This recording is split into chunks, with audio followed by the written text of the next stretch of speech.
रोहित बडवे वेदवाणी या आपल्या YouTube चॅनलला सबस्क्राइब करा, लाईक करा आणि शेअर करा। शंकरं शंकराचार्यं केशवं बादरायणं सूत्रभाष्यकृतो वन्दे भगवन्तौ पुनः पुनः।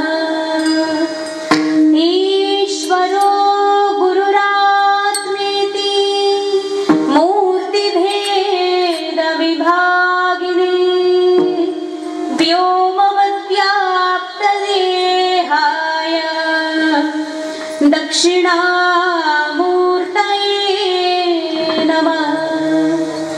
नारायणं समारम्भां शङ्कराचार्यमध्यमाम् अस्मदाचार्यपर्यन्तां वन्दे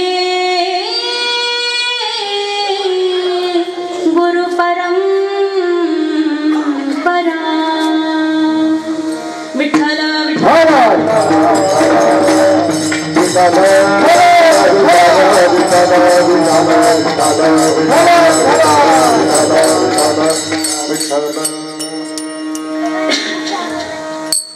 नमस्ते शारदे देवी काश्मीरपुरवासिनी त्वामहं प्रार्थये नित्यं विद्यादानं च देहि मे ब्रह्मस्वरूपा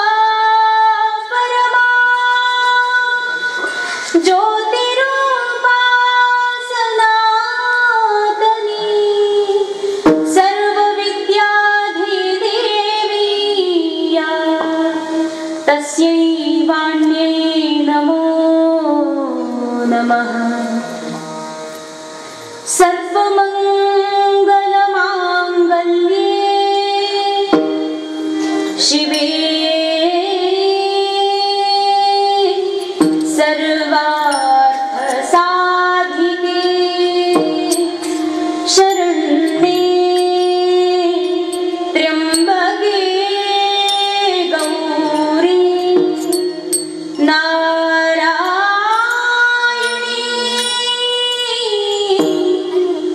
नमोस्तुते। महायोगपीठे तटे भीमरथ्या वरं पुण्डरीकाय दातुं मुनीन्द्रैः समागत्य तिष्ठन्तमानन्दकन्दं परब्रह्मलिङ्गं भजे पाण्डुरङ्गकरु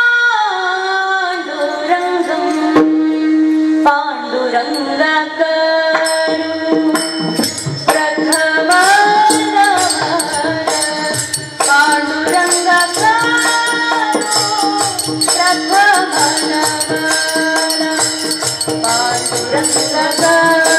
पाण्डुरङ्गकरु प्रथम पाण्डुरङ्गकरु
Thank you.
सेवेकरता निवडलेला अभंग जगद्वंदनीय परम पावनीय महावैष्णव भगवान पांडुरंगाचे साक्षात अवतार असणारे जगाची माऊली असणारे आणि वारकरी संप्रदाय तसेच संपूर्ण जगावरती अपार करुणा अपार कृपा करणारे जगतवंदनीय संत श्रेष्ठ माऊली ज्ञानेश्वर महाराज यांच्या अत्यंत सर्वाद्भुत असणारा अत्यंत कृपामयी असा श्री हरिपाठ, ज्या हरिपाठामधला सर्वांचा पाठाचा असणारा 4 चरणाचा नाम परत प्रकरणातला अत्यंत सुंदर अद्वितीय असा अभंग आहे.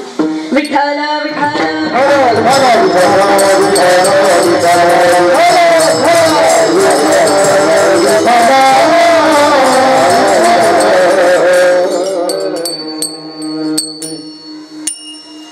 आज या अत्यंत पवित्र पुनीत या श्री क्षेत्र अमरापूर गावामध्ये सालाबाद प्रमाणे याही वर्षी अखंड हरिनाम सप्ताह, श्री पांडुरंग अखंड हरिनाम सप्ताह, भगवान पांडुरंगाच्या या विशेष अत्यंत पवित्र अशा प्रांगणामध्ये अमरापूर समस्त ग्रामस्थांच्या या अत्यंत पावन उपस्थितीमध्ये आणि चैत्र शुक्ल प्रतिपदा म्हणजेच आपलं भारतीय नववर्ष, नववर्ष कितवा आहे हे भारतीय वर्ष आहे ना, वर्षाचं नाव काय, सालाचा अंक किती आहे, 2024 हे इसवी सन आहे 2024. आपलं जे आज नवीन वर्ष सुरू झालंय 2024 जानेवारीला सुरू होतं. आज जे गुढी पाडव्यालाच म्हणजे चैत्र शुक्ल प्रतिपदेला सुरू होतं ते आपलं विक्रम संवत सन विक्रम संवत 2081 सुरू झालं आहे. आणि या शुभारंभी वर्षाच्या प्रारंभी भगवान पांडुरंगाच्या कृपाशीर्वादाने तसेच अनेक संत महापुरुषांच्या आशीर्वादाने आणि त्याचं निमित्त म्हणजे अखंड हरिनाम सप्ताह, ज्या सप्ताहामध्ये आजचा हा पहिला दिवस आहे. आणि विशेष म्हणजे या कीर्तनाच्या सेवेकरता मला या ठिकाणी निमंत्रण देण्याचा सगळ्यात पहिला उद्योग ज्यांनी केला ते म्हणजे आमचे श्रीमान अशोक पोटफळे सर. अच्छा, ते नाही म्हणतात पण संत पूजन तुमचंच आहे ना, ते काही लपत नसते. आणि त्याचबरोबर गुरुदेवांचे भक्त मंडळी अनेक पोटफळे आहेत, बोरुडे आहेत, असे म्हणजे जेवढे नावं लक्षात आहेत, बहुतांश नावं लक्षातही नाही पण चेहरे मात्र सर्वांचे आठवत आहेत जेव्हा पाहिले होते. तर बघा, भगवान परमात्म्याच्या कृपेतून आज या नववर्षाच्या प्रारंभी भगवान परमात्म्याच्या श्री चरणावरती माझी सर्वांकरता एक दिव्य अशी प्रार्थना आहे की येणारं जे वर्ष आहे सुख समृद्धीचं असावं. नुसतंच सुख वैभव आणि जगामध्ये असणाऱ्या माईक पदार्थांच्या संग्रहाची प्रार्थना न करता भगवान परमात्म्याच्या नामचिंतनाची ओढ, भगवान परमात्म्याच्या भक्तीची धारा आमच्या अंतःकरणामध्ये निरंतर वाहत राहावी अशा प्रकारची प्रार्थना आपण देवाच्या चरणी केली पाहिजे. कारण वास्तविक धन तेच आहे. बाकी सगळं जे तुम्ही मिळवणार आहात ते सगळं इथे राहील. घेऊन जाण्याचं जे धन आहे ते धन केवळ भक्ती आहे. भगवान परमात्म्याच्या नामाचा जयघोष केवळ एकमात्र धन आहे आणि त्याच धनाला तुम्ही सोबत नेणार आहात. म्हणून या नववर्षाच्या प्रारंभी बघा, नाम परत अभंगामध्ये जो अभंग निवडलाय काय आहे, अभंग लक्षात आला, हरिपाठाचा अभंग आहे. कोणाकोणाला हरिपाठ पाठ आहे, कोणाकोणाचा हरिपाठ पाठ आहे, खाली बसलेल्यांपैकी कोणाचाच पाठ आहे. पाठीमागे महिला मंडळ, हरिपाठ कोणाचा पाठ आहे, हरिपाठ काय माहित आहे. एक काम करा, तुम्ही सर्वांसाठी ना तुमच्यासाठी एकदा जोरदार टाळ्या वाजवा. कशा करता टाळ्या वाजवायच्या, या हरिपाठ पाठ नाही परत एकदा वाजवावं. आता वाजवता, पुढच्या वर्षी कीर्तनाला समजा यायचा योग आला तर हरिपाठ पाठ आहे का असा प्रश्न विचारला, तुमचे सगळ्यांचे बोट वर पाहिजे. पण गर्दी कमी नका, एवढीच बरी आहे. नाहीतर म्हणत हरिपाठ पाठ नाही मग कीर्तनाला जायचं नाही, असं व्हायला नकोय. तर हरिपाठामधला हा अभंग आहे. आपण जर मराठी लोक आहोत, महाराष्ट्रामध्ये राहतो, माऊली ज्ञानेश्वर महाराज, तुकोबाराय, एकनाथ महाराज, नामदेव महाराज या सर्व संत मंडळींना आपण जर मानतो, पांडुरंगाचं भजन करतो, तर आपल्याला एक सामान्य स्वरूपामध्ये हरिपाठ पाठ असलाच पाहिजे. हा वारकरी संप्रदायाचा दंडक आहे की हरिपाठ पाठ असलाच पाहिजे, पुढे नाही तर निदान मागे तरी म्हणता आला पाहिजे, बरं का? त्याच्यामुळे तुम्हा सर्वांना माझे हात जोडून विनंती, नववर्षाला पुढच्या गुढीपाडव्यापर्यंत हरिपाठ पाठ करणार कोण कोण करणार? काय बरं कष्टाचं काम आहे. तुम्हाला जर म्हणलं की तुम्ही एवढं धन कमवा, किती प्रयत्न कराल बरं? करूनच दाखवणार, घर बांधूनच दाखवणार, बँक भरूनच दाखवणार. तसंच चॅलेंज घ्या की हरिपाठ पाठ करूनच दाखवणार. कोण कोण करणार आहे हरिपाठ पाठ पुढच्या वर्षीपर्यंत? तरी पण हात वर नाहीये. ही मात्र मोठी कमालच आहे. नवीन वर्षाला तुम्ही एक शपथ घ्यायची आहे, हरिपाठ पाठ झालाच पाहिजे. आणि हा कसा होईल माहितीये का? तुम्हाला एक खूप सुंदर अशी युक्ती देते हरिपाठ पाठ होण्याकरता. कसा हरिपाठ पाठ होतो महाराज? तुम्ही घरी बसले पुस्तकामध्ये रट्टत बसले ना एक एक अभंग, हरिपाठ पाठ होत नसतो. त्याच्याकरता 2, 3, 4 महिला भजनी मंडळी एकत्र बसा, एकीने पुढे म्हणा, बाकीच्यांनी मागे म्हणा. हा हरिपाठ 2-3 आठवड्यात तुम्हाला यायला लागेल. एखाद महिन्यामध्ये चांगला येईल, 2-3 महिन्यात कंठस्थ होऊन जाईल. फार जास्त मोठी गोष्ट नाहीये, अत्यंत सोपी गोष्ट आहे. आणि बघा, आम्ही काही अशा ठिकाणी गेलो जिथे लोकांना श्रीमद भगवद्गीता कंठस्थ आहे. तर आपल्याला कमीत कमी हरिपाठ आला पाहिजे. आणि याच माऊलींच्या हरिपाठामधून हा सुंदर असा अभंग निवडला. एक तत्व नाम दृढ धरी मला, हरिसी करुणा येईल तुझी. ते नाम सोपे रे राम कृष्ण गोविंद, वाचेसी सद्गद जपे आधी. नामापत्ते तत्व नाही रे अन्यथा, वाया अनेक पंथा जाशील जडे. ज्ञानदेव मौन जपमाळ अंतरी, धरोनी श्री हरी जपे सदा. अत्यंत सुंदर असा 4 चरणाचा अभंग. बघा, अनेक लोकांचे अनेक प्रश्न आहेत. आणि विशेष म्हणजे जसा व्यक्ती जन्माला आला तसा त्याचा एक प्रवास सुरू होतो, बरोबर ना? दिशा आहे नाही माहित नाही, परंतु प्रवास मात्र सुरू होतो. कशाचा प्रवास? आपण म्हणतो ना, आलेल्याला जायचंच आहे आणि जाणारा जो आहे तो या मधल्या आयुष्यामध्ये जगत असतो. आणि हे जगणंच हा त्याच्या जीवनाचा प्रवास आहे. बहुतांश लोकांचे हे म्हणणं आहे की जीवन आपण जे जगतो हा प्रवास आहे. आणि हा प्रवास कुठून सुरू होतो? जन्म झाल्यापासून. आणि कुठे संपून जातो? मृत्यूच्या सोबतच. मग जन्म झाल्यापासून तर मृत्यूपर्यंत येणारा मधला जो काळ आहे याला प्रवास म्हणतात. मग प्रवास पण करायचा आहे. जसं समजा तुम्ही एखादे एसटी मध्ये बसले ना, एसटीत कोण कोण बसला? आता ते पण हात वर करणार नाही. आम्ही एसटीत बसले का? कोण कोण बसला? नाही, अमरापूर वाले तर बोलणारच नाही. मला वाटते 10-15 वर्षांनी भेट घेते ना मी, म्हणून सगळेच रुसले का? हा, ते नाही, 2-2 दात दाखवतात म्हणजे रुसले नाही. विठ्ठल विठ्ठल.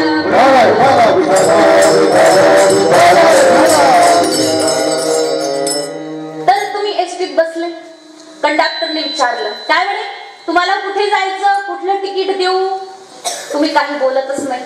परत एकदा विचारलं, कुठलं तिकीट पाहिजे? तर तुम्ही म्हणणार, कुठलं तिकीट पाहिजे? आम्ही बसमध्ये बसलोय. परत ते विचारतायत, कुठं जायचंय तुम्हाला? तुम्ही म्हणणार, मला माहित नाही. कंडक्टर काय करेल? बस थांबेल, इथे उतरा. तुम्हाला माहित नाही कुठं जायचं, तुम्हाला कुठे घेऊन जायचं. परत ते तुमचे घरचे जर समजा कधी भेटले तर काय म्हणतील, आमच्या माणसाला कुठं घेऊन गेले बिना तिकीट. आता तुम्हाला माहितच नाही कुठे जायचं, तर तुम्हाला कुठलं तिकीट द्यायचं? कंडक्टरला फार मोठा प्रश्न पडेल. तसं बघा, आपण जन्माला आल्यानंतर या जगामध्ये येणं ही एक बस आहे. जो जग आहे ना, ही एक बस आहे. त्याच्यामध्ये आपण चढलेलो एक प्रवासी आहोत. आणि प्रवास करत असताना आपल्याला कुठलं तिकीट पाहिजे हे आपल्याला माहीतच नाहीये. कुठं जायचंय हे आपल्याला माहीत नाहीये. आणि नुसताच प्रवास करतोय. काय उपयोग आहे का त्या प्रवासाचा? नुसतं चालत राहिलोय, त्या चालण्याला काही अर्थ नाही. जे दिशाहीन आहे, ज्याचं गंतव्य माहित नाही, ते दिशाहीन चालणं निरर्थक आहे. अशा निरर्थक वागण्याचं, असं निरर्थक चालण्याच्या, अशा निरर्थक कष्टाचं काहीही चीज होत नाही. त्याच्यामुळे आपल्याला माहित असलं पाहिजे आपल्याला जायचंय कुठं. आलिया संसारा तुम्ही एक करा, आलिया संसारा तुम्ही एक करा, मुक्ती मार्ग हळूची दारा, मुक्ती मार्ग हळूची दारा, काळदंड कुंभयात न तोरा, काळदंड कुंभयात न तोरा,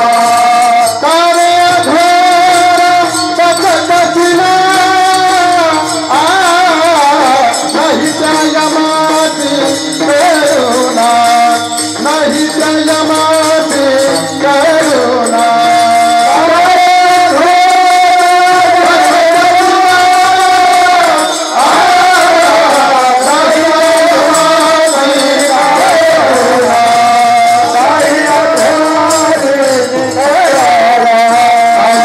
संसारा तुम्ही एक करा, मुक्ती मार्ग हळूची धरा, काळदंड कुंभयात न तोरा, तारे आठवड्या बसत शिरा, आलिया तुम्ही एक करा,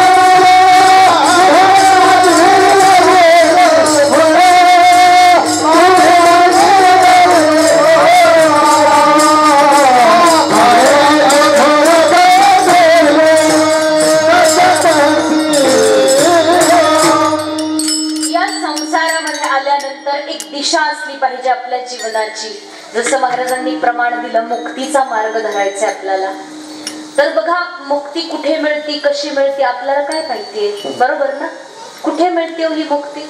तर मुक्ताई म्हणजे ज्ञानेश्वर महाराजांची बहीण तेवढीच आठवत, किंवा मग गावातली गल्लीतली कुठली तरी. पण तशी मुक्ती नाही आपल्याला. कुठली मुक्ती पाहिजे जी संतांनी वास्तविक सांगितली.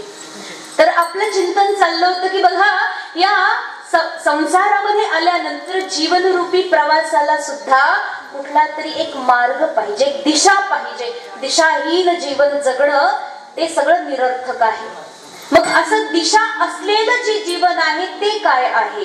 कारण बघा अनेक रस्ते असतात. जरी आपल्याला नगरला जायचं एवढं माहित आहे बरं का, आपल्याला नगरला जायचं एवढं माहित आहे, परंतु कोणत्या रस्त्याने जायचं हे माहित नाही. चला निदान नगरला जायचं एवढं तरी कळालं ना. आता आपल्याला आपला मार्ग जो आहे, जसं महाराज म्हणले की मुक्तीचा मार्ग धरा. मग मुक्ती पाहिजे, मुक्तीचा मार्ग पाहिजे एवढं कळाले आपल्याला. भगवंताकडे जायचं एवढं कळालं, परंतु मार्ग कोणता पकडायचा हे मात्र अजून कळालं नाही. जसं नगरला जायचं कळालं, परंतु नगरला कोणत्या रस्त्याने जायचं हे कळालं नाही. आणि रस्ते पण काही एक नाही ना हो, अनेक रस्ते असतात. एकाच चौकात जाण्याकरता एक रस्ता नसतो. इकडून जा तिकडून जा तिकडून जा, अनेक रस्त्यांनी तुम्ही त्याच चौकामध्ये पोहोचतात. परंतु ज्या रस्त्याने तुम्ही जाणार आहात तो रस्ता चांगला आहे की नाही हे पण माहित असणं गरजेचं आहे. त्या रस्त्याने दगड आहेत का, काटे आहेत का, तो रस्ता वळणाचा आहे का, सरळ आहे का, फार चिखल आहे का, खड्डे आहेत का, असं तसं सगळं आपल्याला माहित असलं पाहिजे. आणि आपण तर कधी त्या रस्त्याने गेलोच नाही. जर गेलोच नाही तर आपल्याला ते माहित कसं होईल? मग कोणाला विचारायचं? विचारायला पाहिजे ना कोणाला तरी. बघा आपल्याला माहित आहे इथं जायचं, पण तिथे जाण्याचा रस्ता माहित नाहीये. मग कोणाला विचारायला पाहिजे? ज्याला माहित आहे, जो कधीतरी त्या रस्त्याने गेलेला आहे त्या माणसाला जाऊन विचारायचं. एखाद्या लोकल माणसाला विचारायचं, अरे बाबा मला ह्या घरी जायचंय, ह्या चौकात जायचंय, ह्या गावाला जायचंय, त्या गावाला जाण्याचा रस्ता मला सांगशील का? जर तो माणूस पक्का असेल ना तर तो सांगू शकणार नाही. पण तो कायम तिथे राहणारा माणूस आहे किंवा तो तिथून त्या रस्त्याने कायम जाणारा आहे, तर तो मात्र तुम्हाला सांगेल की हा रस्ता आहे, या रस्त्यानंतर तो रस्ता धरा आणि असा असा चांगला रस्ता आहे. एवढी छान माहिती कोण देऊ शकतं आपल्याला? जो अनुभवी आहे, जो कधीतरी त्या रस्त्याने गेलेला आहे, त्याला मात्र हे नक्की कळेल. मग अशा व्यक्तीला आपण विचारलं पाहिजे. तसंच म्हणताय, जो व्यक्ती भगवंतापर्यंत पोहोचलेला आहे, जो मुक्ती ज्याला मिळाली आहे, असा जो कोणी व्यक्ती आहे, मुळात असा व्यक्ती नसतो. जे संत आहेत, जे भगवंतापर्यंत पोहोचलेले आहेत, भगवंताला जाण्याकरता जो रस्ता आहे त्यांना चांगल्या प्रकारे माहित आहे, अशा प्रकारे जे संत महापुरुष आहेत त्यांना जाऊन विचारलं पाहिजे की महाराज बघा, कारण की शास्त्र एक आहे, त्या शास्त्रामध्ये मार्ग अनेक आहेत. कारण की बघा या शास्त्रामध्ये सुद्धा अनेक, जसं आपल्या चहुवेदी जान शाही शास्त्री पुराण, शाही शास्त्री कारण 18 पुराण हरिसी गाती म्हटलेलं आहे. जेवढे शास्त्र आहेत ना, कोणते 4 वेद पहिले सांगितले, चहुवेदी जान, 6 शास्त्र, हे 6ही शास्त्र, 18 पुराण, 18 उपपुराण, रामायण महाभारत जेवढे ग्रंथ आहेत सगळेच्या सगळे कोणाचं गुण गातात? श्री हरीचं गुण गातात, भगवंताचं गुण गातात, भगवंताकडे कसं जायचं हे सांगतात. मग या सगळ्या शास्त्राला वाचण्या एवढी बुद्धी आमच्याकडे नाही. शास्त्राला वाचणं आणि त्याला वाचून परत पचवणं दोन्ही पण कठीण आहे. त्यातली त्यात आपल्याला एवढा वेळही नाही.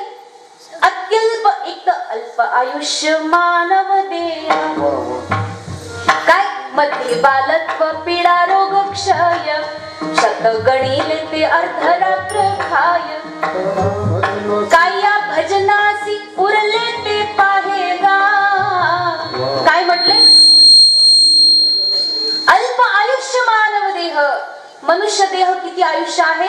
फक्त 100 वर्ष, शत गणिले, आणि त्यापैकी अर्ध रात्रच खाऊन टाकतात. कशामध्ये? झोपेमध्ये. बघा दिवस तुम्ही काम करताय, रात्री झोपताय, रात्रीची वेळ झोपेत निघून गेली, यानंतर त्याच मध्ये बालत्व बालपण निघून गेलं, पीडा रोग क्षय असणारी ती वार्धक्य अवस्था, वृद्धावस्था निघून गेली. मग उरला ते मधलं आयुष्य ज्यामध्ये तुम्ही फक्त काम करता आणि पैसा कमवता, प्रपंच वाढवता. या सगळ्यामध्ये मला सांगा भजना करता काय उरलंय? एवढ्या सगळ्या छोट्याशा अवधीमध्ये आपण काही करू शकत नाही, शास्त्र शिकू शकत नाही, त्याला समजू शकत नाही.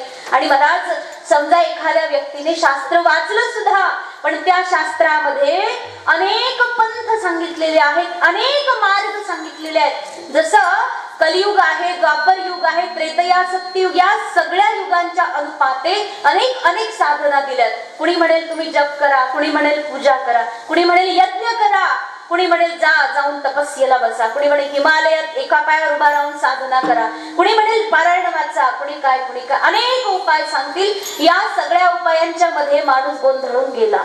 अरे यापैकी मी नेमकं करू तर काय करू? या सगळ्यामध्ये मला कोणतं जमेल आणि त्याद्वारे भगवान नक्की मिळेल की नाही, मला हे काही कळत नाही. मग या सगळ्या अत्यंत विचित्र प्रकारच्या परिस्थितीमध्ये गोंधळून जाणारा जो माणूस आहे तो विचार करतो की आता ही माझ्या बुद्धीच्या पातळीच्या पलीकडची गोष्ट आहे, त्याच्यामुळे मी विचार करायचा नाही, माझे जे सद्गुरू आहेत ते मला विचार करतील. कारण बघा जसं सांगितले की सरबत बनवला आणि तो सगळ्यांना तुम्हाला एक ग्लास दिला, वाटला सर्वांना, म्हणे प्या सरबत. पिले सरबत तुम्ही? म्हणजे असं समजा. आणि सरबत पिल्यानंतर तुम्हाला विचारलं सरबत कसा होता, तुम्ही काय म्हणणार? गोड.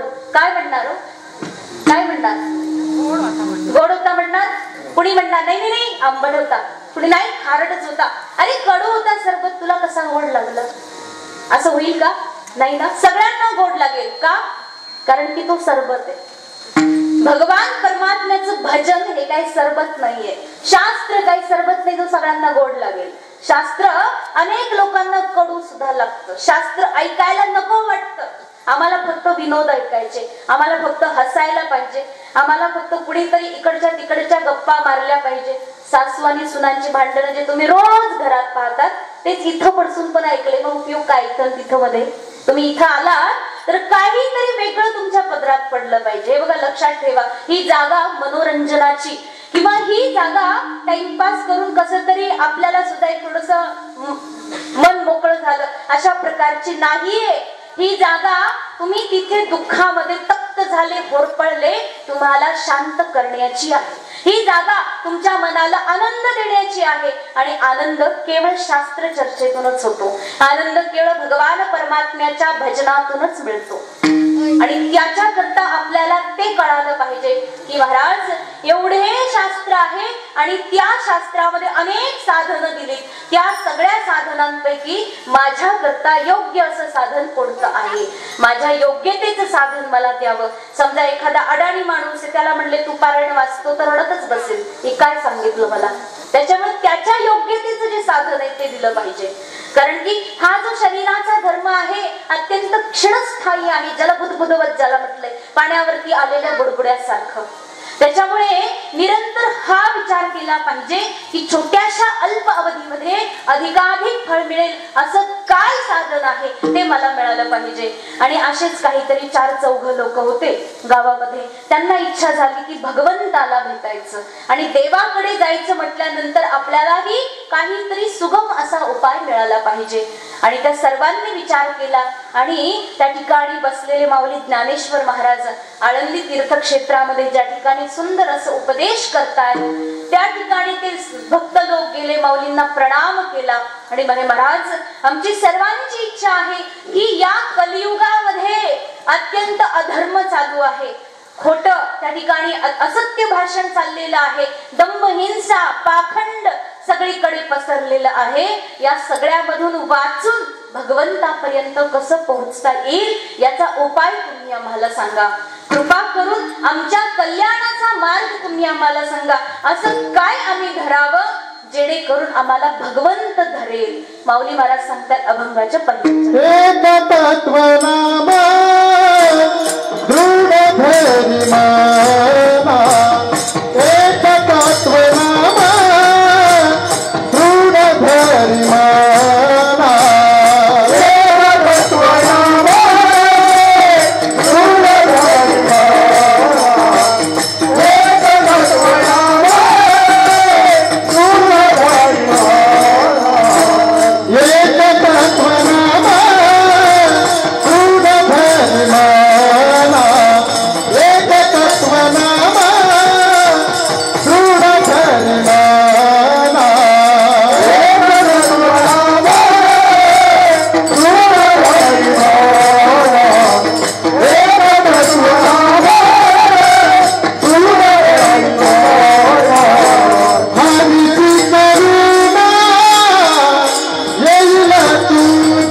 प्रश्न केला होता, महाराज आम्ही असं काय धरायचं जेणेकरून प्रपंच सुटेल आणि भगवंत आम्हाला धरेल.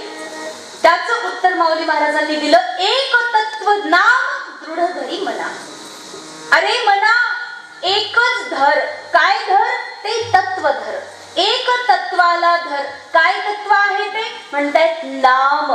एक तत्व नाम दृढ धरी मना.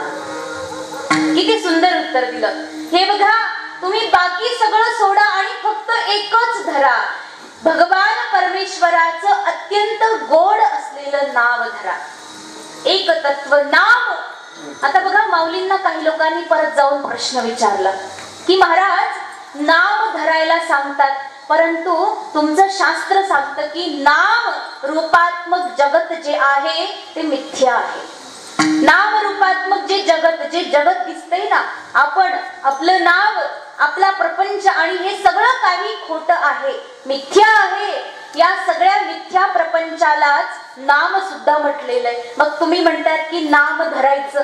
अहो, भगवान परमात्मा तर सत्य आहे आणि मिथ्या नावाला घेऊन सत्य असणारा परमात्मा कसा काय कळेल? मग सत्य स्वरूप परमात्म्याला मिळवण्याकरता सुद्धा अशी काहीतरी वेगळी वस्तू असली पाहिजे, नाम धरून काही होणार नाही. तेव्हा माऊली सांगतात की हे बघा, तुम्हाला काय वाटतं, काही साधारण माणसाचं नाव घ्यायला सांगितलं का? असं सामंजस्य असलं पाहिजे की भगवान परमात्म्याचं नाव कसं आहे आणि तो आहे कसा. जसं बघा, देवाचं नाव आहे राम. राम म्हणजे काय? यस्मिन योगिनाम रमंती इति राम. ज्या ठिकाणी योगी जन रमतात त्याला म्हणतात राम. मोठे मोठे योगी लोक जिथे रमतात ते रहस्य राम आहे. कृष्ण आकर्षयति इति कृष्ण, की सगळ्या जगाला स्वतःकडे आकर्षित करून घेणारा कृष्ण आहे. त्याचं रूप असं दिव्य आहे की जो कोणी बघेल मोहित होऊन जाईल. हरिने माझे हरिने चित्त भार विसर दे. भगवान परमात्मा आहेच एवढा गोड की त्याचं नाव जसं कृष्ण आहे, नाव ऐकल्याबरोबर त्याला पाहिल्याबरोबर चित्त पूर्णपणे त्याच्या प्रती समर्पित होऊन जातं. तुझं पाहता सामोरी दृष्टी न फिरे माघारी. एकदा त्याला बघितलं की आपली दृष्टी दुसरीकडे जात नाही, कारण की त्याचं नाव तसं आहे. जसं आपलं नाव एक आणि आपण लक्षणांनी मात्र आहोत काहीतरी वेगळेच. जसं देवाचं नाव आहे पतित पावन, आपलं एखाद्याचं नाव ठेवलं पतित पावन, नसतंच एवढं मोठं नाव, पण समजा धरू काही वेगळं नाव घेतलं की तुमच्यापैकी एखाद्याचं असायचं, म्हणजे उगाच नको बांधलं. त्याच्याकरता पतित पावन एखाद्याचं नाव आहे. पतित म्हणजे पडलेला आणि पावन म्हणजे पडलेल्याला उचलून घेणारा, त्याला म्हणतात पतित पावन. आणि हे देवाचं नाव आहे. आपण म्हणतो ना, रघुपती राघव राजा राम पतित पावन सीताराम. पतित पावन सीताराम,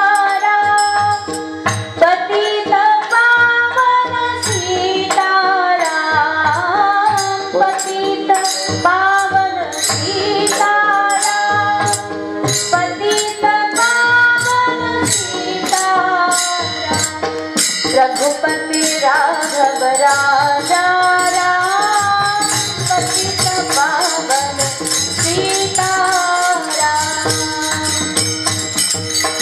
कसं आहे? पतित पावन आहे, कारण की पडलेल्यांना उचलणं हा त्याचा स्वभाव आहे. जेवढे कोणी त्याच्या चरणावर येऊन पडले त्याला उचललं आणि हृदयाशी कवटाळलं, असा माझा परमात्मा आहे. त्याचं नाव जसं, त्याची लक्षणं तशी आहेत, तसंच त्याचं कर्म आहे, तसंच त्याचं रूप आहे. सगळं काही देवाचं त्या नावाप्रमाणे आहे. आणि आपलं मात्र एखाद्याचं नाव असेल सुलोचन, परंतु त्याचे डोळे अगदी विलोचन. काय अर्थ आहे त्याचा? भगवान परमात्मा मंगल आहे, अमंगलहारी आहे. त्याचं नावच तसं आहे की संपूर्ण जगाचं अमंगल हरण करणारा, सगळ्या जगाला मंगल प्रदान करणारा आहे. सगळ्या जगाला सुख देणारा, सुख निधान, दया करणारा, दया निधान, शांतम शाश्वतम अप्रमेय, असं भगवान परमात्म्याची जेवढे नाव आहेत, जसं विष्णू सहस्रनामामध्ये विश्वम विष्णुर्वषट्कारो, जेही नाव देवाचं तुम्ही घेणार ना, त्या सगळ्या नावाला साजेसा असा आहे विठू माझा लेकरू बाळा. भगवान परमात्मा जसं नाव तसे त्याचे गुण आहे, जसे गुण तसे त्याचे कर्म आहेत, तशी त्याची लीला आहे, तसा त्याचा स्वभाव आहे. म्हणून भगवान परमात्म्याचं जे नाव आहे ते मिथ्या असू शकत नाही. आपल्या सामान्य लोकांचं नाव मिथ्या आहे. जे काही नाव आपण ठेवतो ते सगळं मिथ्या आहे. आपल्या बरोबरच ते नाव रूप सगळं काही माती मोल होऊन जातं. पण भगवान परमात्म्याचं नाव जे आहे ते शाश्वत आहे, ते मिथ्या नाहीये.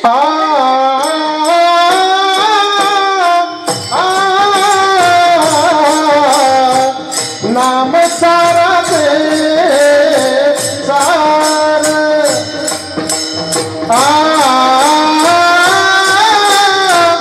हो नाम सारा दे सार हो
सांगितले नाम साराचं सार आहे. जेवढे सार आहेत ना ते सगळ्यामध्ये पण सार नाम आहे. अति उत्तम आहे. यापेक्षा उत्तम मार्ग काही नाही. कारण भगवान परमात्म्याचं नाव जे आहे ते त्याच्या अनुरूप आहे, अनुकूल आहे. कारण की आपल्यामध्ये अजिबात सामंजस्य नाही. भगवान परमात्मा मात्र या सगळ्या रूपामध्ये, सगळ्या प्रकारच्या गुणांमध्ये तंतोतंत सारखा आहे. जसं नाम त्याच प्रकारे भगवान परमात्मा आहे. म्हणून हे बघा, सगळ्यात पहिली शंका तुमची गेली की भगवान परमात्म्याचं जे नाव आहे ते मिथ्या नाहीये, सत्य आहे. आणि त्या सत्य स्वरूपाला प्राप्त करून देण्याचं बळही त्याच्यामध्ये आहे. बघा, श्रीमद भागवत एक असा मोठा ग्रंथ आहे. 18,000 श्लोक आहेत त्याच्यामध्ये. आणि या एवढ्या मोठ्या दिव्यतम ग्रंथाची सुरुवात त्या ठिकाणी गायत्री मंत्राच्या भाष्यापासून झाली. जन्माद्यस्य यतोऽन्वयादितरतश्चार्थेष्वभिज्ञस्वराट्. आणि या ग्रंथाची अंतिम श्लोक जो आहे ना तो जर ऐकला तर आश्चर्य वाटेल.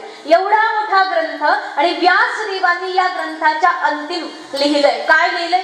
नाम संकीर्तनम यस्य सर्व पाप प्रणाशनम प्रणामो दुःख शमन तं नमामि हरिं परम.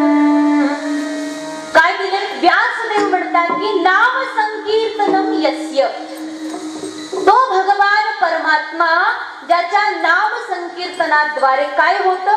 सर्व पाप प्रणाशनम, सगळ्या प्रकारची जी पाप आहेत ना ते सगळे नष्ट होऊन जातात. सगळ्या प्रकारची पाप म्हणजे पापातही प्रकार आहेत का? आहेत का प्रकार पापात? हा, जसं ज्या प्रकारचं कर्म आपण करणार तसा त्याचा फळ मिळतोय. जसं आपण जे काही कर्म करतोय, छोटं पाप असेल तर छोटा नरक मिळेल, मोठं पाप असेल तर कुंभी पाक आदी अत्यंत रौरव भयानक नरक मिळतील. मग अनेक प्रकारची पाप आहेत. त्या सर्व पापांपासून तारण्याचा एकमात्र उपाय दिलाय. नाम संकीर्तनम यस्य सर्व पाप प्रणाशनम. सगळ्या प्रकारची पाप घेता नाम विठोबाचे पर्वत जळती पापाचे. जेवढे पाप असतील तुमच्याकडे, पर्वत सांगितला, त्या डोंगरा एवढं जरी पाप असलं ना तुमच्याकडे, माऊल्यांनो किती पाप आहे आपल्याकडे. पाठीमागच्या माऊल्या ऐकतायत ना तुम्ही? ऐकतायत का? ऐकत असाल तर एकदा टाळी वाजून विठ्ठल विठ्ठल करा. विठ्ठल विठ्ठल.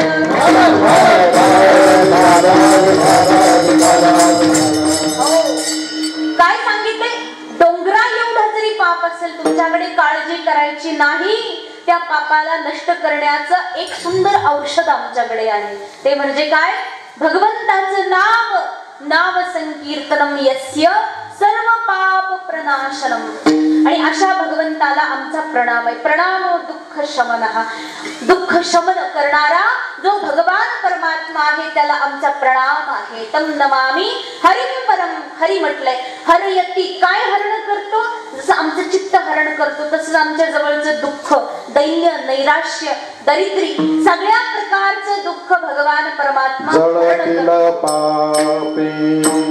जन्मांतरीचे जळतील पापे, जन्मांतरीचे जळतील पापे, जन्मांतरीचे जळतील पापे. नाम संकीर्तन साधन पैसे, नाम संकीर्तन साधन पैसे, नाम संकीर्तन साधन पैसे, संकीर्तन साधन पैसे. धरतील पापे जन्मांतरीचे, धरतील पापे, धरतील पापे जन्मांतरीचे, धरतील पापे. जन्मांतरीची पाप. बघा, तुम्ही म्हणाल ह्या जन्माची पाप जळतील की नाही? तसं नाही. माऊली महाराजांनी त्याही पुढचं सांगितलंय. संत महापुरुषांनी शाश्वती दिलीये की अरे बाबा, ह्या जन्माचं काय धरून बसलाय? अनंत जन्माची पाप राशी जरी असली तरी ती जळून जाते. किती वेळ लागतो जळायला? अरे क्षणही लागत नाही. क्षणार्धात तुमचं पाप जळून जाईल. एकदा नाव घेऊन तर बघ, मग विश्वास बसेल की पाप जळतंय की नाही. मग अशा प्रकारे हे नाव जे आहे तेही या कलियुगामध्ये तारक आहे. जसं एकदा असं झालं, नारदजी महाराज पृथ्वीवर फिरायला आले. नारायण नारायण जप चालू आहे. नारदजी महाराजांनी बघितलं की या पृथ्वी तलावर असलेले सगळे लोक कसे आहेत? दुःखी आहेत. सगळे रडतायत, सगळे कष्ट करतायत, काम करतायत. एवढे काम करूनही नुसतेच रडतायत. या रडक्या लोकांसाठी काहीतरी उपाय केला पाहिजे. नारदजी महाराज संत आहेत. संत हृदय नवनीत समान. जसं एखाद्याचं दुःख बघितलं की बघवत नाही, लगेच ते गेले कुठं? आपल्या पिताकडे, ब्रह्मदेवाकडे गेले. आणि ब्रह्मदेवाला म्हणते, पिताश्री असं असं झाले, काहीतरी उपाय सांगा. तेव्हा भगवान ब्रह्मदेव अत्यंत मंद मंद हसले आणि म्हणे, नारदजी महाराज खूप सुंदर प्रश्न घेऊन आला, उपाय ऐका. तेव्हा कली संतारण उपनिषदाची रचना केली त्यांनी. कली संतारण उपनिषद म्हणजे असं एक उपनिषद सांगितलं, असं एक शास्त्र सांगितलं की त्या शास्त्राद्वारे कलियुगामधल्या जीवांना तारून नेण्याचा उपाय दिलेला आहे. आणि त्या उपायामध्ये एक सुंदर असा श्लोक आलाय. ते म्हणाले काय? नाम संकी कलौ केशव कीर्तनात. नाम संकीर्तन, त्यासाठी कलौ नास्त्येव नास्त्येव नास्त्येव गतिरन्यथा. केवळ एक मात्र उपाय दिलेला आहे की कलियुगामध्ये नास्त्येव नास्त्येव नास्त्येव 3 वेळा सांगितलं. कलियुगामध्ये नाही उपाय दुसरा. नाम संकीर्तनापेक्षा दुसरा सुंदर उपाय या जगामध्ये उरलेला नाही. की एक मात्र उपाय आहे, केवळ नाम संकीर्तन. महाराज नाम संकीर्तन करू, पण त्यापैकी कोणाचं नाव घ्यायचं तेही सांगा. तेव्हा त्या ठिकाणी ब्रह्मदेवाने एक उपाय दिला. काय म्हणे? हा एक मंत्र आहे, या मंत्राद्वारे कलियुगाला तारून जाण्याचा खूप मोठी संधी आहे. आणि तो मंत्र आहे काय? जो आपल्या सगळ्यांना पाठ आहे, माहिती आहे सर्वांना. हरे राम हरे राम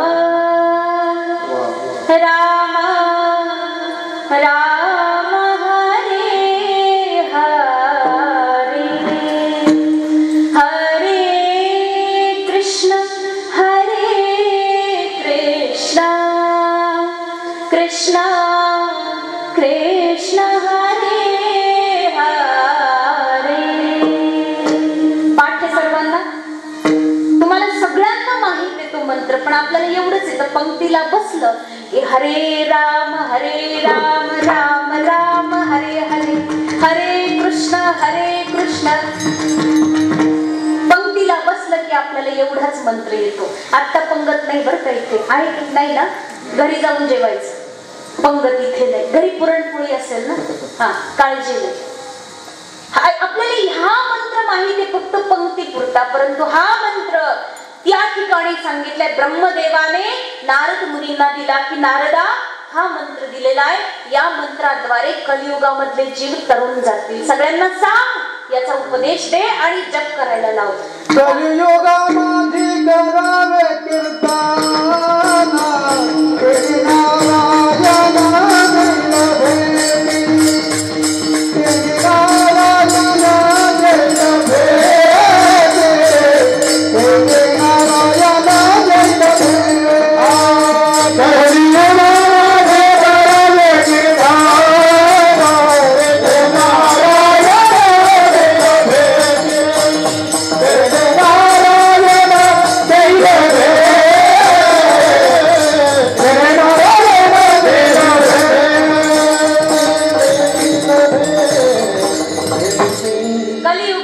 करावे कीर्तन श्री नारायण तोच उपाय सांगितलेला आहे. हरेर नाम एव केवलम. केवळ हरिनामच आहे ज्याद्वारे हा कलियुगी जीव त्रस्त होणार नाही, ज्याद्वारे कलियुगी जीव मोक्षापर्यंत जाईल. एक मात्र उपाय दिलेला आहे. आणि ही जी साधना आहे ती आपल्याला क्रमाक्रमाने करायची. कशी? जसं बघा, अंतःकरण शुद्ध असेल तरच भगवान परमात्मा आपल्याला मिळतो. म्हणतो ना आपण, मनी नाही भावाणी देवा मला पाव. मनामध्ये भाव पाहिजे. भाव म्हणजे काय हो, हे मन आहे ना आपलं ते शुद्ध पाहिजे. तसंच इथे महाराज म्हटलं ना, एकतत्व नाम दृढ धरी. मनाला सांगितलंय की अरे मना एकतत्व नाम दृढ धर. या मनाला का सांगितलं बरं, तर म्हणतात हे जे मन आहे हे अंतःकरण आहे आणि या अंतःकरणामध्ये भगवान परमात्मा विराजमान आहे. आपल्या सर्वांच्या हृदयात बसलेला आहे की नाही देव. हृदय बंदी खाना केला. काय म्हणते मन, काय म्हणते जनाबाई.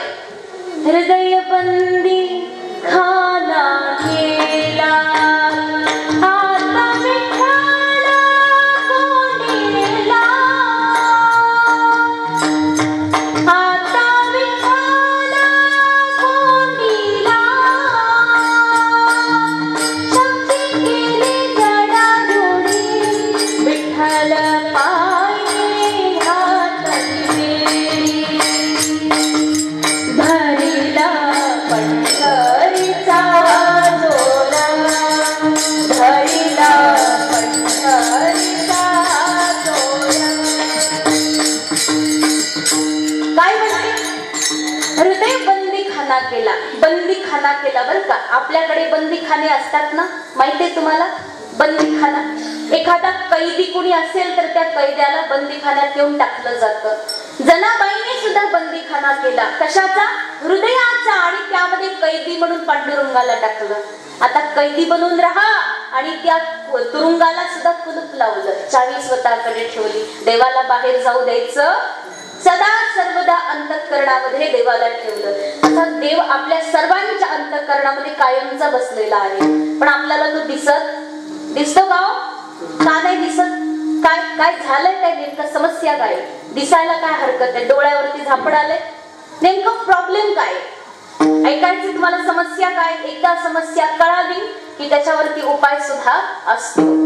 समस्या पहा, जसं तुम्ही तुमचं प्रतिबिंब पाहण्याकरता एखाद्या पाण्याच्या हौदामध्ये डोकावताना कधी कधी, आणि पाण्याच्या हौदात डोकल्यानंतर तुम्ही दिसले नाही.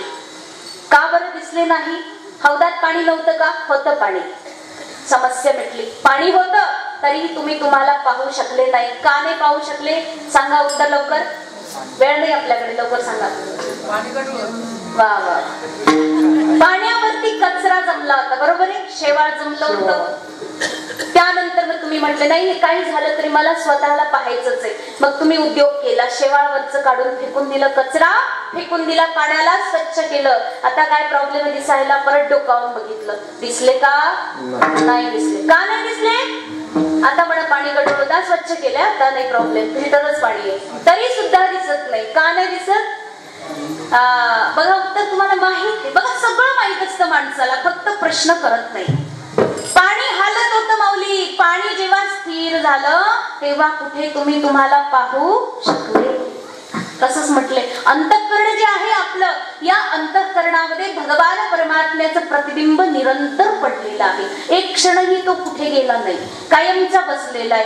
तरी पण आपल्याला दिसत नाही, कारण अनंत जन्मापासून जमलेली धूळ आपल्या अंतःकरणावरती शेवाळासारखा विक्षेप बनवते, आवरण केलेलं आहे. मळ आहे, मल, विक्षेप आणि आवरण, तीन प्रकारचे दोष आपल्या अंतःकरणावरती बसलेले आहेत. ते दोष जेव्हा नष्ट होतील तेव्हा अंतःकरणामध्ये विराजमान त्या भगवान परमात्म्याचं रूप आपल्याला पाहायला मिळेल. मग हा कचरा कसा साफ करायचा? काय उपाय आहे का? अंतःकरणात जमलेली धूळ कशी साफ करायची? तेव्हा साधना देतात, नाम संकीर्तन करा. नाम संकीर्तन करण्याचे पण आता प्रकार देतात. हे बघा, त्यामध्ये 3 प्रकार आहेत. अंतःकरण शुद्ध करायचं असेल तर कर्म, उपासना आणि ज्ञान. कर्म करा. कर्म कोणते? शास्त्रीय कर्म. शास्त्राने सांगितले ब्रह्ममुहूर्तामध्ये उठा, उठून स्नान करा, पूजा करा. देवपूजा करताना तुम्ही तुळशीला पाणी घाला, आई वडिलाच्या पाया पडा, माता पित्याची सेवा करा, आणि गावामध्ये घराच्या शेजारी कुठेतरी मंदिर असेल, मंदिरामध्ये प्रणाम करा, सत्य बोला, सज्जन आचरण ठेवा, सायंकाळी सुद्धा भजन संकीर्तनामध्ये लागा, रात्री सुद्धा त्या ठिकाणी भगवंताचं चिंतन करूनच झोपा, आहार शुद्ध ठेवा, शाकाहार भोजन करा. अशा प्रकारे हे सगळे उपाय कर्मामध्ये येतात. कर्म करा म्हणजे कर्मामध्ये तुम्ही सांगा आम्हाला अपेक्षा होती उठा, आंघोळी करा, कपडे घाला, जेवा आणि नोकरीला जा, परत घरी या, झोपा, गिळा आणि झोपा, असं तुम्ही सांगणार. हे कर्म नाही. अरे कुत्र सुद्धा असे सगळे कर्म करतात. काही नवल नाहीये. आपल्याला सुद्धा देवाने शरीर दिलेलं आहे.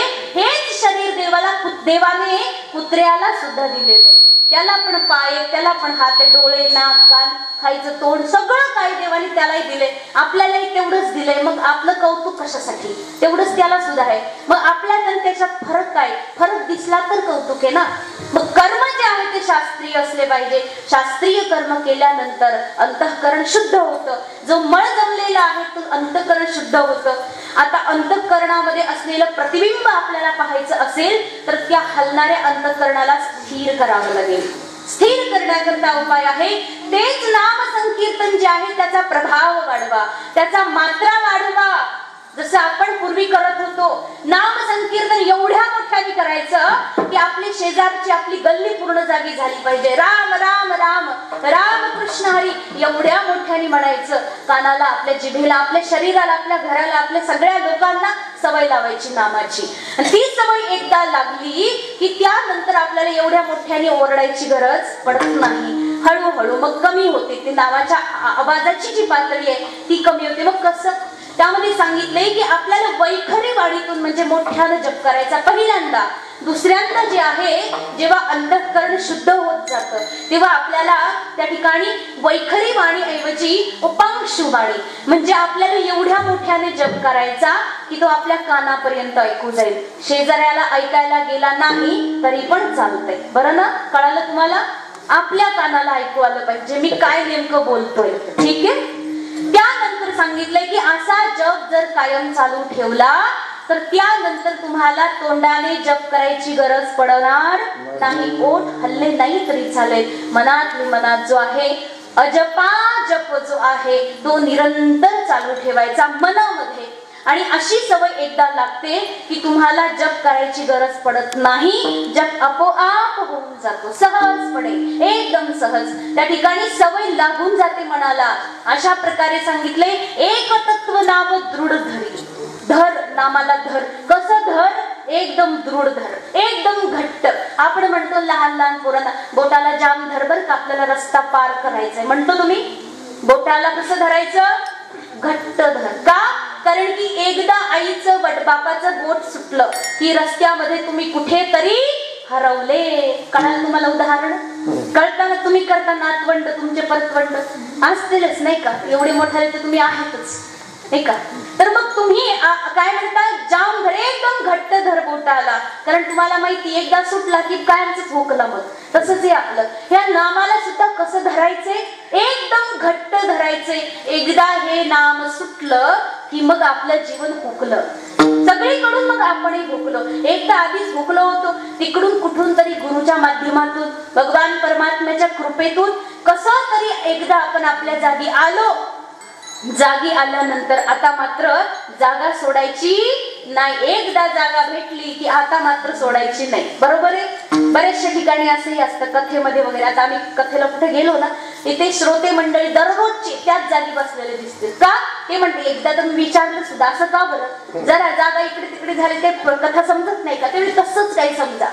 कारण की आम्हाला जागेवरती सुद्धा प्रेम होऊन जातं. कारण भगवान परमात्म्याच्या कथेमध्ये पण तेवढा आनंद आहे बघा. हे लोक जागा धरण्याकरता आधीच हजर असतात. कारण कथेवर एवढं प्रेम आहे की जवळून कथा ऐकायला मिळाली पाहिजे, जवळून सगळं अनुभवायला मिळालं पाहिजे. त्याच प्रकारे सांगितलंय असं घट्ट धरायचंय, जराही सुटलं नाही पाहिजे. एवढं त्याच्यावरती ध्यान असावं, लक्ष एकाग्र असावं. एवढ्या अंतःकरणापासून त्याच्या प्रती प्रेम असावं की ते नाम एका क्षणासाठी सुटलं नाही पाहिजे. आणि एक वेळ असा येतो की त्या नामावरती असलेलं जे प्रेम आहे कदाचित एखाद्या वेळी जरी नाम आपल्यापासून दूर झालं तर माणसाला करमत नाही. जसं गोपिका भगवान परमात्म्याचं नाम वर्षभर जरी विसरलं तर मोठं संकट आल्यासारखं वाटतं. हनुमानजी महाराजांच्याकडे बघा, एवढी भक्ती आहे त्यांची. त्यांच्याकडे जर विचार केला श्रीरामजी महाराज त्यांना म्हणतात की हनुमंतराय तुम्हाला काय पाहिजे, तुमच्याकडे असं काय नाही मला मागा, मी तुम्हाला द्यायला तयार आहे. हनुमंतराय अश्रुपूरित नेत्रांनी देवाला प्रार्थना करतात. कह हनुमंत विपत्ती प्रभु सोई, जब तव सुमिरन भजन न होई. वा, हनुमानजी महाराज मानलो तुम्हाला. ते म्हणतात की देवा माझ्यावरती कधी विपत्ती येऊ देऊ नको.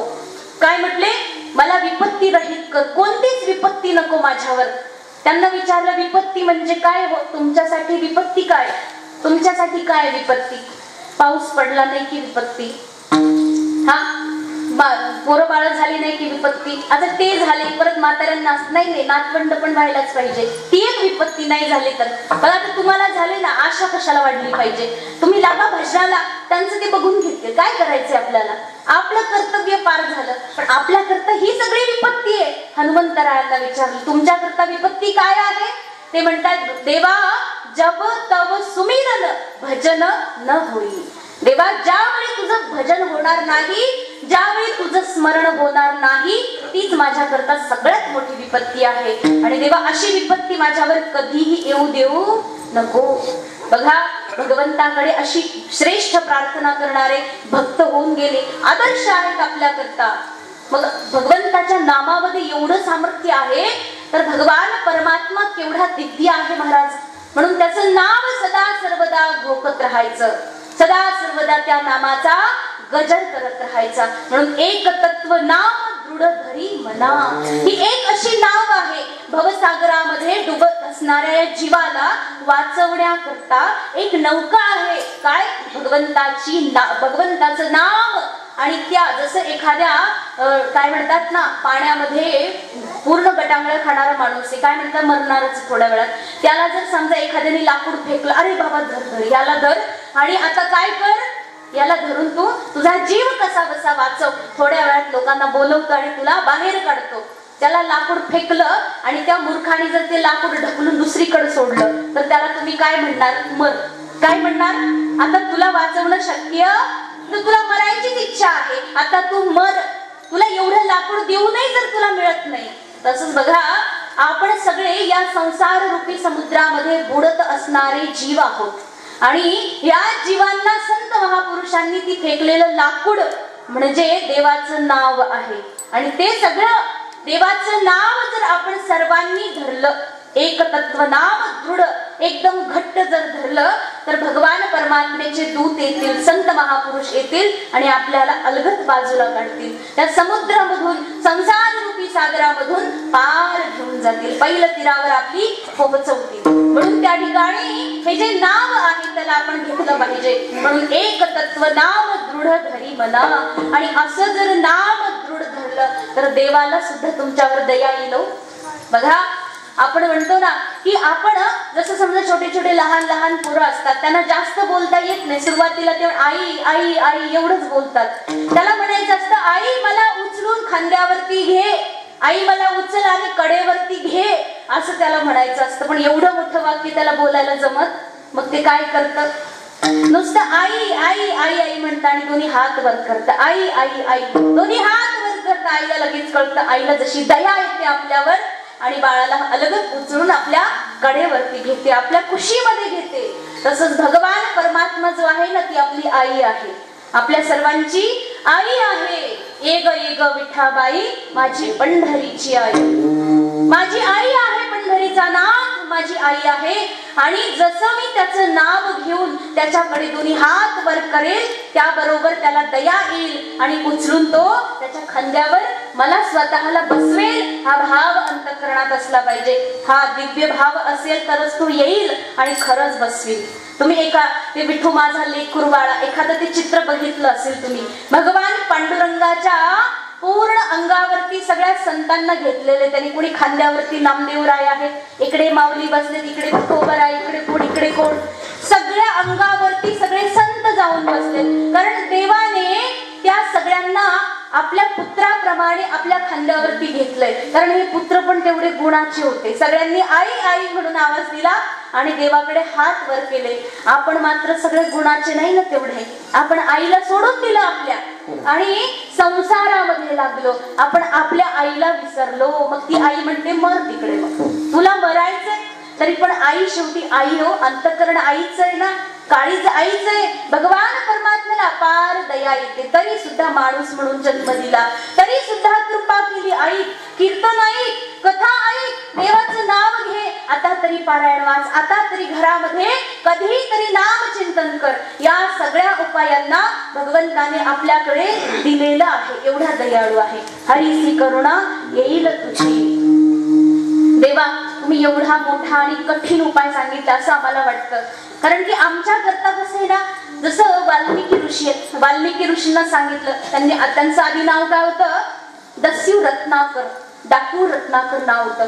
त्यांना त्या ठिकाणी देवर्षी नारदांनी मंत्र दिला, काय तुम्ही म्हणा, काय राम राम राम म्हणा. ते काय म्हणाले, काय म्हणाले, काय मरा, पुढे मरा, परत परत म्हणाले मरा मरा मरा मरा मरा मरा मरा. काय झालं हे, उलटा नाम जपत जग जाना, वाल्मिकी भय ब्रह्म समाना. अहो त्या नामामध्ये एवढं बळ आहे की उलट जरी घेतलं तरी काय होते, ब्रह्म समान होऊन गेले. वाल्मिकी भय आणि अधिकार, अहो एवढा अधिकार दिला की वाल्मिकी ऋषींनी रामायण ग्रंथ आधी लिहिला, त्यानंतर भगवान राम जन्माला आले. आणि वाल्मिकी ऋषींनी ग्रंथामध्ये जे लिहिलं ना भगवान रामाने तशीच लीला सुद्धा केली. ऐसा भक्ताचा अंकित लागे तैसी लावी प्रीत. भक्ताच्या आधी नाही देव. जसं तुम्ही सांगणार देवाला तसं तो ऐकणार, कारण की तो देव आहे आणि आपण भक्त आहोत. मग भक्त असल्याचा अधिकार गाजवा ना, मोठ्या मोठ्याने भगवंताचं नाम जपा. मग तुम्ही म्हणाल ते नाम खरंच आहे का तेवढं घेण्याजोगं, कारण बघा आम्ही सगळे लोक कसे येतं, आम्हाला येत नाही, काही येत नाही, एवढे अडाणी आहे, आम्हाला काहीही जमत नाही. महाराज जरा काहीतरी सोपं असेल असं काही सांगा. माऊली महाराज सांगतात अभंगाच्या दुसऱ्या चरणात, राम कृष्ण गोविंद ते नाम सोपे रे, राम कृष्ण गोविंद ते नाम सोपे रे, राम कृष्ण गोविंद ते नाम सोपे रे, राम कृष्ण गोविंद. वाचसी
सगळ्यात सोपा आहे. ते नाम सोपे रे आहे सर्वाहून सोपा आहे. काहीही जर तुम्हाला उपाय दिला तो सगळा अवघड आहे. कशा पुढे, नामा पुढे अवघड आहे. नाव मुखामध्ये घेणं किती अवघड आहे बरं, तुम्ही सांगा. अवघड आहे का, पाठीमागच्या अवघड आहे का, अवघड आहे, अवघड आहे का. तुम्ही म्हणा तुम्ही ओरडताय कारण तुमच्या पुढे माहिती आहे, आमच्या पुढे काय माहिती आहे काय, असं कसं ओरडायचं, माहित पाहिजे ना तुम्हाला. मग नाम कसं आहे, तोंडाने घेणं सोपं आहे, कारण की आपलं तोंड वाया व्यर्थ कथा, वाया कितीतरी वाया बोलतो आपलं तोंड, निरर्थक चर्चा करत, व्यर्थ गलबला निरंतर आपण करत असतो. हा व्यर्थ गलबला थांबवून त्याच जागी जर थोडं नाव घेतलं तर काय फरक पडतोय, तेवढीच आपली बँक भरते की नाही. बँक भरण्याचा सगळ्यांना अगदी चटका असतो आहे की नाही. जास्तीत जास्त भरली पाहिजे आपली बँक. सगळ्या महिलांना वाटतं आपला गळा मण्याने भरलाच पाहिजे, पिवळं पिवळं सगळं दिसलं पाहिजे छान पैकी. अगदी का बरं हे सगळं वाटतं? हे वाटतं तसंच भगवंताच्या नावाची बँक सुद्धा भरलेली पाहिजे. त्याच्यामध्ये आपण कशाला गरीब? हा, एवढी गरिबी का आपल्याकडे? आपली बँक सगळ्यांची जिकडून बघावं तिकडे खालीच आहे. खाली म्हणण्यापेक्षा त्याच्यामध्ये उंदर लोळत बसलेले आहेत. डोकं जे आहे ना आपलं हरिनाम बँकेमध्ये कधी जातच नाही, गेलंच नाही. त्याकरता सांगितले एवढे दरिद्र चांगलं नाहीये, कारण दरिद्री जी आहे ना ती नरकालाच टाकते मग. आणि नरकाला जायची कोणाची इच्छा नसते. तुमची आहे का? कोणाकोणाला जायचे स्वर्गाला? आधीच ठरलं होतं ना आपलं कुठे जायचंय त्याचं तिकीट पक्क पाहिजे. कुठं जायचंय तुम्हाला, स्वर्गाला की नरकाला? तिकीट तर पक्कच आहे सगळ्यांचं, त्यात काही वाद नाहीये. सगळ्यांना जायचंय, परंतु कुठे जायचंय तेवढ्यामध्ये वाद आहे. जर आपल्याला स्वर्गाला जायचं असेल तर तिकीट काढण्याकरता पुण्याचा बॅलन्स लागतो बरं का. त्याच्यामुळे पुण्य कमवायचं असेल तर नाम चिंतन करा, भगवंताच्या नामाचा जय जयकार करा. आणि ते नाम सोपं आहे, काही अवघड नाही. त्याच्यामध्ये काम करता करता राम म्हणा, काही अवघड नाहीये. तुम्ही इकडे घरामध्ये काहीही काम करत असाल पण तोंडाला काही काम आहे, तोंडाद्वारे तुम्ही म्हणू शकता राम राम राम, निरंतर जप करू शकता, काही हरकत नाहीये. म्हणून तोंडाद्वारे एक काम निरंतर करत राहा, कारण ते नाम सोपे रे आहे सर्वाहून सोपं आहे. शहाणा तो धनी, हा तो शहाणा आहे, तोच धनी आहे जो घेतो. नाहीतर बाकी सगळे कसे आहेत? जो शहाणा आहे तो घेतो आणि जो घेत नाही तो कसा आहे मग? तुम्ही सांगायचं, मला येत नाही त्याच्या विरुद्ध शब्द. तुम्हाला येतो का? जो नाम घेत नाही तो कसा आहे मग? जो घेतो तो धनी आहे आणि जो नाही घेतो दरिद्र आहे, गरीब आहे. मग आपल्याला ठरवायचं गरीब राहायचं की आपल्याला धनी व्हायचंय. घ्यायचं नाव तरच आपण शहाणे आहोत, घेत असू नाव तरच आपण धनी आहोत. म्हणून ते नाम सोपे रे आहे सर्वाहुनी. हे नाव अत्यंत सोपं आहे, सहज आहे. आणि अशा प्रकारे नाव घेतल्यानंतर भगवान परमात्मा कुठेही यायला तयार आहे. तुमचा राजमहलच असावा अशी त्याची काही अपेक्षा नाही, कारण की तो भगवान परमात्मा जब मेरे राम जी का आवन होगा, शबरी की कुटिया का पावन होगा. जब मेरे राम जी का आवन होगा, शबरी की कुटिया का पावन होगा. जब मेरे राम जी का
कुटीमध्ये पण यायला तयार आहे. अशी अजिबात कुठलीच त्यामध्ये देवाची शर्त नाही की असंच पाहिजे तेव्हाच मी येईल. निरंतर एकच रस आहे, केवळ राम रसाचं पान करते, केवळ देवाच्या नावाचं. राम राम निरंतर राम चिंतन आहे, कारण तर राम नामामध्ये सगळ्या प्रकारच्या दुःखाला नष्ट करण्याचं सामर्थ्य आहे. जनन मरण भय शोकविदूरम् जनन मरण भय शोकविदूरम् सकल शास्त्र निगमागम सारम् पिबरे रामरसं रसनी पिबरे रामरसं पिबरे रामरसं निरंतर रामरसाचं पान करते. भगवान परमात्मा कुटियावर येतात. जो व्यक्ती भगवान परमात्म्याचं ते अत्यंत गोड नाव, अत्यंत अमृतमय असं नाम चिंतन करतो, त्याच्याकडे भगवान परमात्मा अशा प्रकारे आविर्भूत होतात. म्हणून त्या ठिकाणी नामाची जी महिमा आहे ती आपण जपली पाहिजे, कधी विसरलं नाही पाहिजे. नामा परते तत्व नाही रे अन्यथा जाशील आणि पंथात.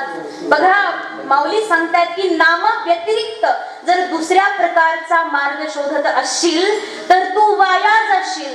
म्हणून नामा परते, नामापेक्षा मोठं तत्व या जगामध्ये दुसरं काहीच नाही, हे मनाशी धरून ठेव. म्हणून नाम चिंतन केलं पाहिजे. सर्वांनी एकदा हात वर करा. आपण सर्वांनी एकदा देवाचं छान असं नाव घेऊ. केले हात वर? सगळ्यांनी करायचे बरं का. विठोबा रखुमा विठोबा रखुमा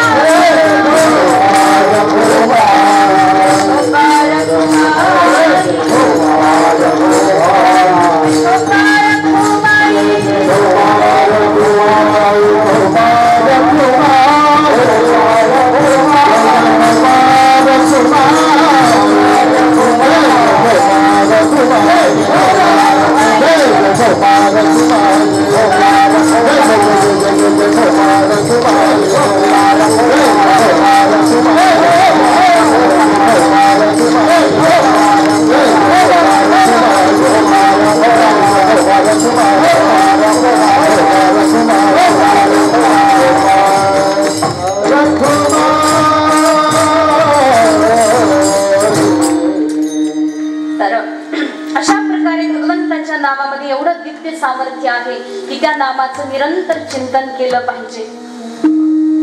आणि अशा प्रकारे भगवान परमात्म्याच्या नावामध्ये व्यक्ती अंतर्मुख होऊन जातो. अत्यंत विशेष प्रकारची अवस्था त्याला प्राप्त होते. म्हणून या नामाचं निरंतर चिंतन करावं व्यक्तीने. म्हणून ज्ञानदेव मौन जपमाळ अंतरी धरोनी श्रीहरी जपेस. माऊली ज्ञानेश्वर महाराज सांगतायत की निरंतर अंतःकरणामध्ये त्या नामाचं चिंतन करत राहायला पाहिजे. आज आपलं सर्वांचं थोर असं भाग्य आहे की माझे सद्गुरुदेव परमपूज्य स्वामीजी महाराज आज आपल्या या दिव्य अशा कार्यक्रमामध्ये या ठिकाणी उपस्थित झालेले आहेत. सगळ्यात मध्यभागून स्वामीजींना येण्याकरता जागा द्या. मध्यभागी थोडीशी जागा द्या सर्वांनी आणि भजन करायचे टाळी वाजवून. विठोबा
अमरापूर आणि या संपूर्ण ग्रामस्थामध्ये आणि या विशेष कार्यक्रमाचा जे नवीन वर्ष प्रारंभच होते आणि या कार्यक्रमाचा जे पहिलंच पुष्पक